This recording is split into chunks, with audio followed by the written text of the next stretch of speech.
Phone రాగానే ఉన్న ఫలంగా పరిగెత్తే ఉద్యోగం, ఈరోజు ఎంత అడిగితే అంతిచ్చే ఉద్యోగం. ఇది ఏ ఉద్యోగం అండి? అసలు మీరేం పని చేస్తున్నారో? ఇప్పుడు మనం ఆలోచించాల్సింది నేను చేస్తున్న ఉద్యోగం గురించి కానీ ఈ డబ్బు గురించో కాదు. చిన్నమ్మాయి పెళ్లి గురించి. పెట్టిన ముహూర్తానికి పెళ్లి జరగాలి. చిన్నమ్మాయి, వీళ్ళందరూ నీకన్నా ముందు పుట్టిన వాళ్ళు. ఏం చెప్తారో ఒకసారి విను.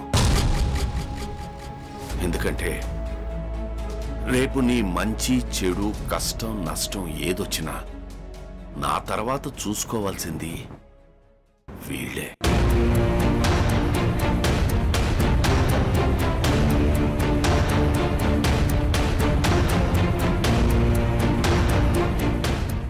పెద్దోడా, నువ్వు ఏం మాట్లాడాలనుకున్నావో మాట్లాడు. చెల్లి, ఈ ఇంట్లో మా అందరికంటే చిన్నదానివి నువ్వేనే. అందుకే నువ్వంటే మా అందరికీ చాలా ఇష్టం.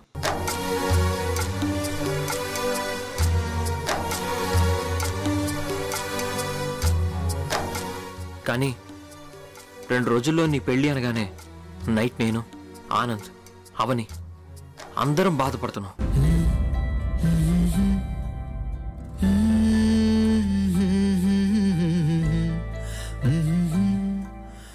అంతెందుకు, ఇన్ని రోజుల నుండి నువ్వు అమ్మని నాన్నని డీగ్రేడ్ చేస్తూ రాహుల్ వాళ్ళ దగ్గర షో చేసినప్పుడు కూడా నిన్ను ఒక్క మాట కూడా అనకుండా అలాగే మౌనంగా ఉండిపోయాం.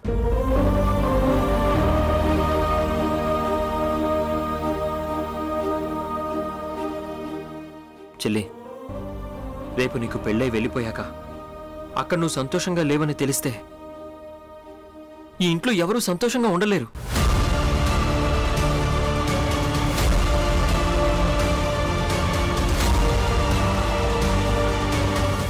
నువ్వు చేసేది తప్పని అమ్మ నీకు ఎన్నోసార్లు చెప్పింది. అయినా నువ్వు మారలేదు. ప్రతిరోజు అవని నీతో మాట్లాడుతూనే ఉంది. అయినా నువ్వు వినలేదు. కానీ ఈ రోజున నువ్వు చేస్తుంది అన్ని విధాలుగా తప్పు. అలానే నువ్వు ప్రేమించడం తప్పు కాదు. నువ్వు రాహుల్ని పెళ్లి చేసుకోవాలనుకోవడం తప్పు కాదు. ఈరోజు నువ్వు దాస్తున్న నిజం వల్ల రేపు ఖచ్చితంగా నీ లైఫ్లో చూడకూడదని చూస్తావు.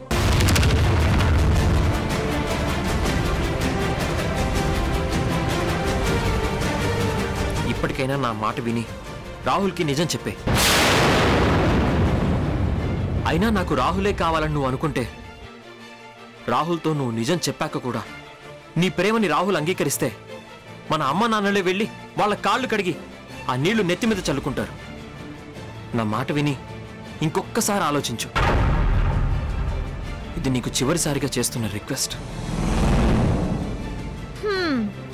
అయిపోయిందా నాన్న? అన్నయ్య మాట్లాడడం నేను వినడం అయిపోయింది. వెళ్దామా? అమ్ము, ఏంటి ఇది? వాడు మనకంటే పెద్దోడు. అన్నయ్య ఎందుకు చెప్తున్నాడో అర్థం చేసుకో.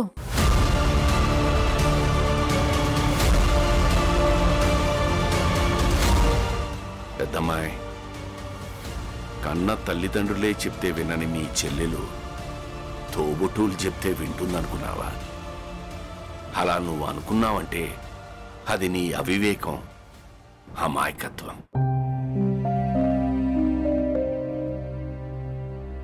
చిన్నమ్మాయి, నీకు పెళ్లి జరిపిస్తాను అని మాటిచ్చాను. పెళ్లి జరిపిస్తాను. కానీ ఒక కన్న తండ్రిగా నీకు మంచి చేస్తున్నానా కీడు చేస్తున్నానా అని ఆలోచిస్తే నీకు కీడే చేస్తున్నానమ్మా. ఇప్పుడు నేను చెప్పినా నువ్వు అర్థం చేసుకునే పరిస్థితుల్లో లేవు. ఈ సూర్యనారాయణ తనని చంపుకుని నోటంట మాట రాకుండా మౌనంగా చూస్తూ ఉండిపోయాడు. ఎందుకో తెలుసా చిన్నమ్మాయి? ఎక్కడ మళ్ళీ నువ్వు అఘాయిత్యం చేసుకుంటావో అన్న భయంతో. నీ పెళ్లి జరుగుతుందమ్మా. కస్తూరి, తనతో పాటు నువ్వు కూడా వెళ్ళు. తనకు కావలసినవన్నీ కొనిపెట్టు. మీ అందరికీ ఇంకొక మాట, ఎట్టి పరిస్థితుల్లోనూ ఇక మీదట తన పెళ్లి ప్రస్తావన తీసుకురావద్దు, సరేనా? అమ్మా నువ్వు వస్తావా లేక నేనే వెళ్ళి షాపింగ్ చేసుకోనా? పెద్దమ్మాయి, చెల్లిని తీసుకెళ్ళి తనకేం కావాలో కొనివ్వు. సరే అక్కరా.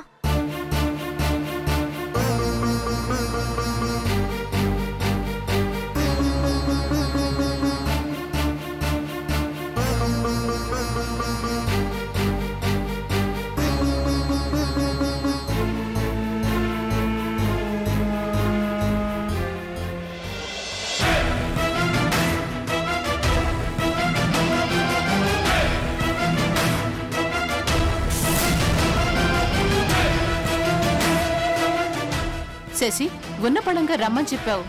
ఎవరిది ఇన్విటేషన్? నాకు ఒక వెడ్డింగ్ కార్డు వచ్చింది. ఈ వెడ్డింగ్ కార్డు నువ్వు చూసావో లేదోనని ఒకసారి నీకు చూపిద్దామని రమ్మన్నాను. ఒకసారి చూడు.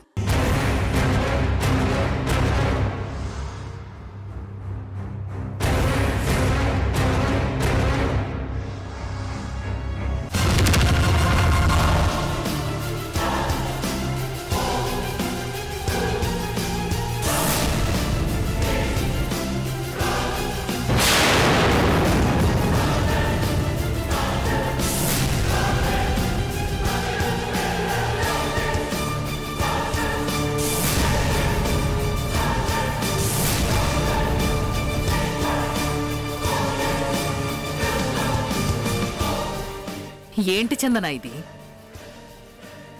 బయటున్నది నువ్వా నేనా?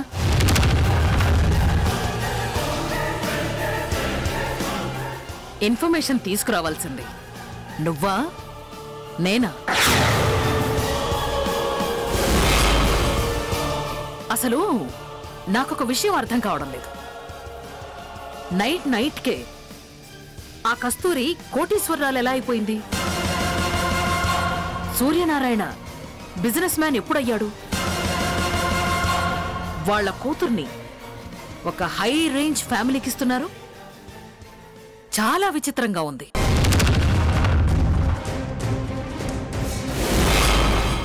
ఇంకా విచిత్రమైన విషయం ఏంటంటే, దాని ఇంటెదురుగా ఉన్న నీకు ఈ విషయాలు తెలియకపోవడం.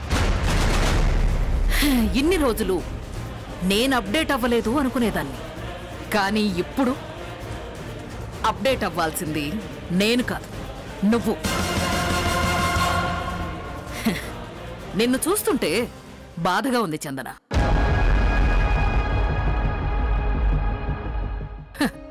ఏంటి అలా చూస్తున్నావు?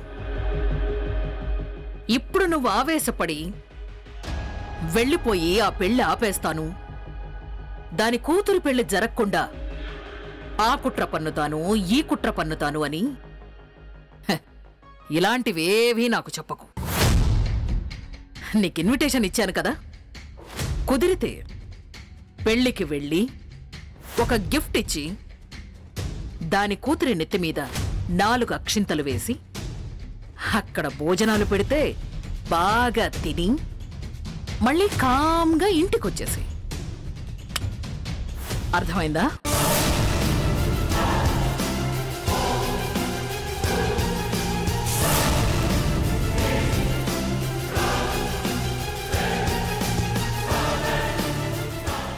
నా బదులుగా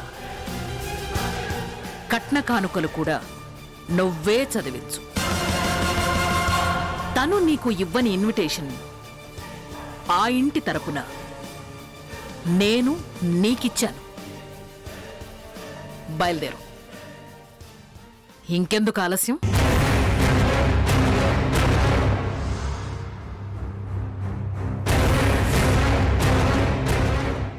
అయ్యో చందన, నిన్ను చూస్తుంటే జాలేస్తోంది.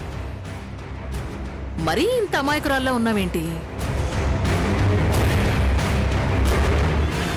వెళ్ళు, వెళ్ళి ఆనందంగా పెళ్లి జరిపించిరా. వెళ్ళు.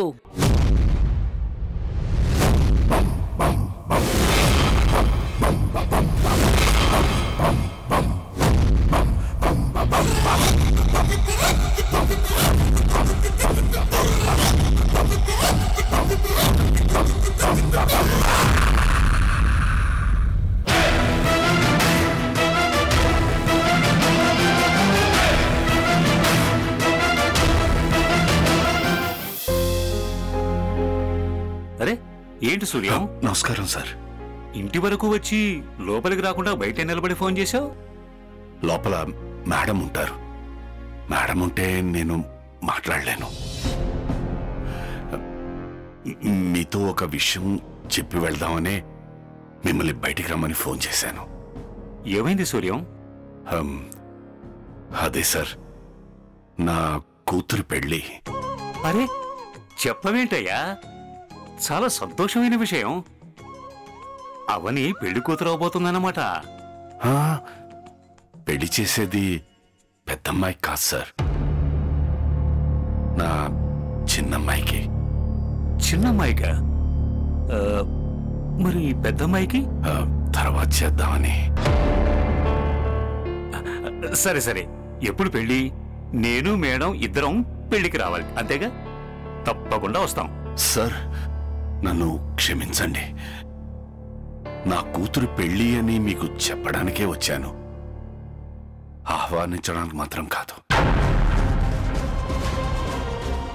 సార్, నా జీవితంలో ఇప్పటివరకు మీతో ఏదీ చెప్పకుండా నేను చేయలేదు. అందుకే నా కూతురు పెళ్లి చేస్తున్నాను అని మీతో చెప్పడానికి వచ్చాను. సూర్యం, నువ్వేనా ఈ మాట మాట్లాడుతున్నది? సార్, నన్ను రావద్దని చెప్తున్నావా? తప్పడం లేదు సార్. అసలు ఏం జరిగిందయ్యా? నా కూతురు ప్రాణం కంటే అబద్ధం చెప్పడం పెద్ద తప్పేం కాదమ్మా. నీకెందుకమ్మా? ఏం చెప్పైనా సరే, ఏం చేసైనా సరే నిన్ను రాహుల్ని నేను కలుపుతాను.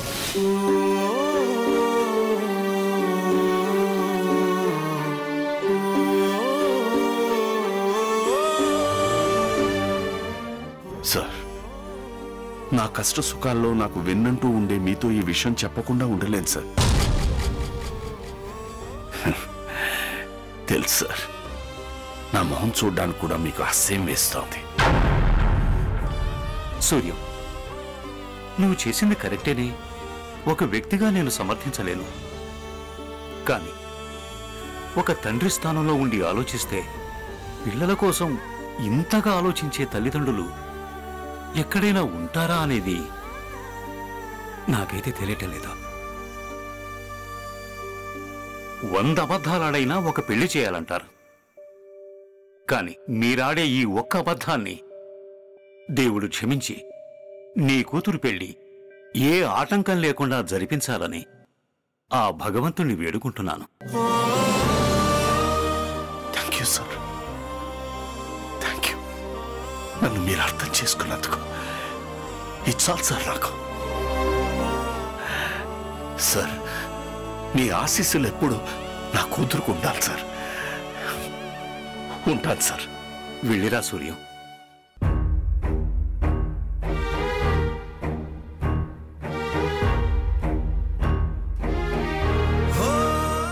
జీవితంలో కష్టపడే వాళ్ళని చూశాను, కానీ జీవితాంతం త్యాగాలు చేసేవాళ్ళని నిన్ను కస్తూరినే చూస్తున్నాను.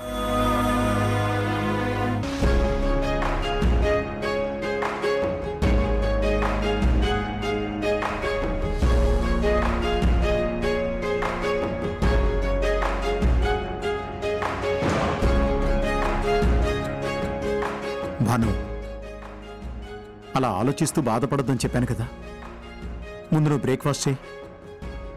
అది కాదు డాడీ, అమూల్యేమో వినదు, పాపం మా కస్తూరేమో కాదు అనదు. ఆ ఫ్యామిలీ గురించి తలుచుకుంటేనే బాధగా ఉంది డాడీ. పైగా ఈరోజు అమూల్య పెళ్లి. సరే అమ్మా, అవన్నీ ఆలోచిస్తూ కూర్చుంటే ఎలా?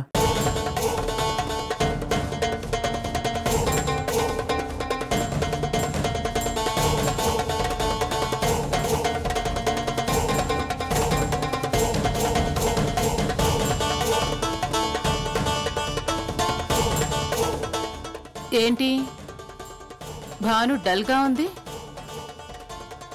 కస్తూరి మీద సింపతియా? యువరాజ్, ఆ సింపతి ఏదో యాజ్ అ మదర్ నా మీద ఒక 10% చూపించున్నా నేను చాలా హ్యాపీగా ఫీల్ అయ్యేదాన్ని. యువరాజ్, ఈ డైనింగ్ టేబుల్ దగ్గర ఒక 10 నిమిషాలు ప్రశాంతంగా ఉండాలని కోరుకుంటున్నాను. కస్తూరి డిస్కషన్స్ అవాయిడ్ చేయండి. డైలీ దాని టాపిక్స్ విని విని విసిగిపోతున్నాను.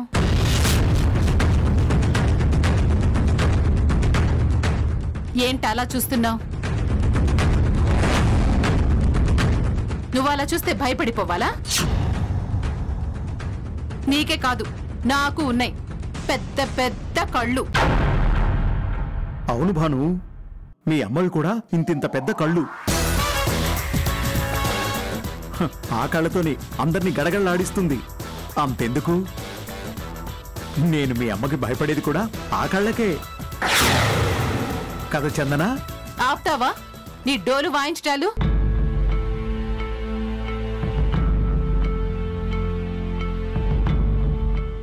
యువరాజ్, నీకు తెలుసో లేదో ఈ ఇంట్లో అతి పెద్ద మహానటుడివి నువ్వే. నేనా? నేనేం చేశాను? చాలా అమాయకుని చందనా, నీ కొంగుచాటు మొగుణ్ణి, నన్ను నమ్ము. ఇదే ఈ ఓవర్ యాక్టింగ్ ని తగ్గించుకుంటే మంచిదని చెప్తున్నాను. మమ్మీ, డాడీని ఇలా నా ముందే మాట్లాడడం నాకు నచ్చలేదు.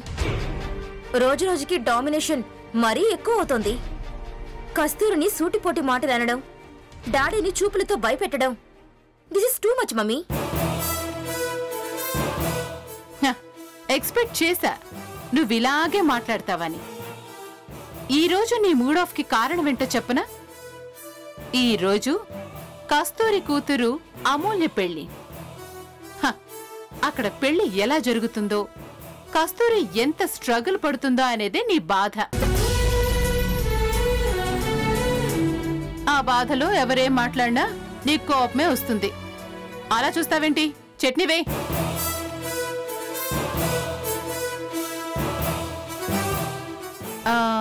అవును,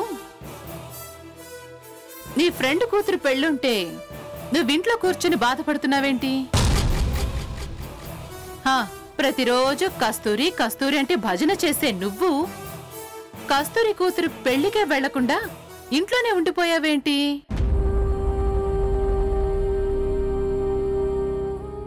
ఓ, నీ ఫ్రెండ్ కస్తూరి నిన్ను ఇన్వైట్ చేయడం మర్చిపోయిందా? అబే, అదే లేదు చందన.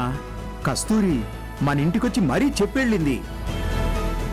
నీతో కూడా ఒక మాట చెప్పాలని ట్రై చేస్తుంటే, అబే ఎందుకమ్మా దండగాని నేనే తిరిగి పంపించేశాను.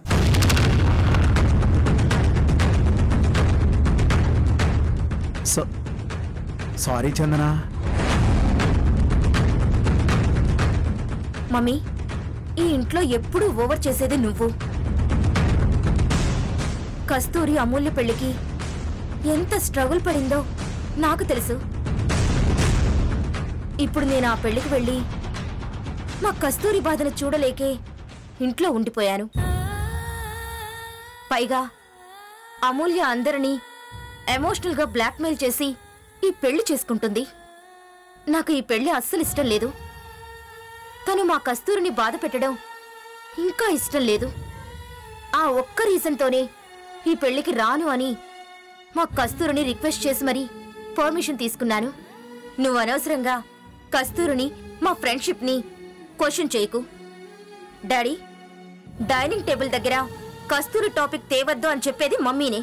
పైగా కస్తూరిని నన్ను బాధ పెట్టేది మమ్మీనే. నాకు ఆకలిగా లేదు డాడీ. దుర్గమ్మ, ఈ ప్లేట్ తీసి. బ్రేక్ఫాస్ట్ ఏమా? అలా మధ్యలోనే చెల్లకూడదమ్మా. యువరాజ్, ఆకలేస్తే అదే వచ్చి తింటుంది. నువ్వు నోరు మూసుకుని బ్రేక్ఫాస్ట్ చేయి. చందన నోరు మూసుకున్నా.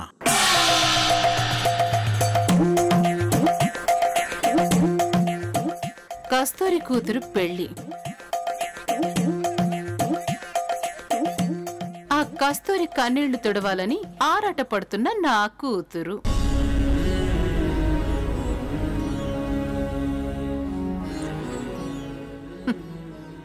బాగుంది, చాలా బాగుంది. शिवे सर्वार्थ साधिके शरण्ये त्र्यंबके गौरी नारायणी नमोस्तुते.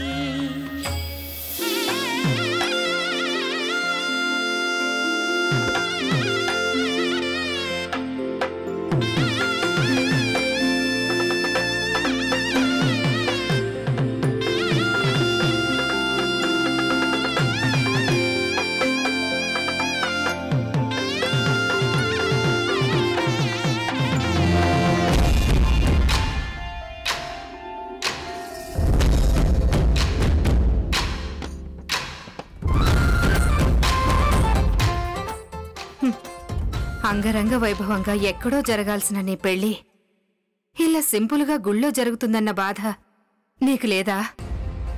మమ్మీ ప్లీజ్, ఇది వాళ్ళ ఆచారం అని వాళ్లే చెప్పారు. వాళ్ళని వాళ్ళ ఆచారాన్ని గౌరవించడం మన ధర్మం. కావాలంటే మనం ఇంటికి వెళ్ళాక గ్రాండ్గా రిసెప్షన్ ప్లాన్ చేసుకుందామని చెప్పాను కదా. Please mummy. నీ పెళ్లి విషయంలో ప్రతిసారి నీ మాటే కదా నెగ్గించుకుంటున్నావు. సరే చూస్తాను, బట్ నేనిక్కడికి నా ఇష్టపూర్వకంగా రాలేదు, నీ ఫోర్స్తోనే వచ్చాను, అది మర్చిపోకు.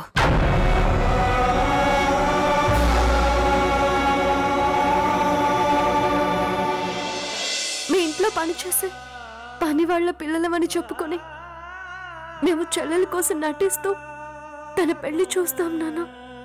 వీళ్ళకి ఎలా చెప్పాలో నాకు అర్థం కావట్లేదు. కనీసం నువ్వేనా చెప్పు కస్తూరి. ఇప్పటికే వాళ్ళని మనం మోసం చేసి తప్పు చేశాం. ఇప్పుడు పిల్లలు కూడా అలా నటించడం నేను చూడలేను, తట్టుకోలేను.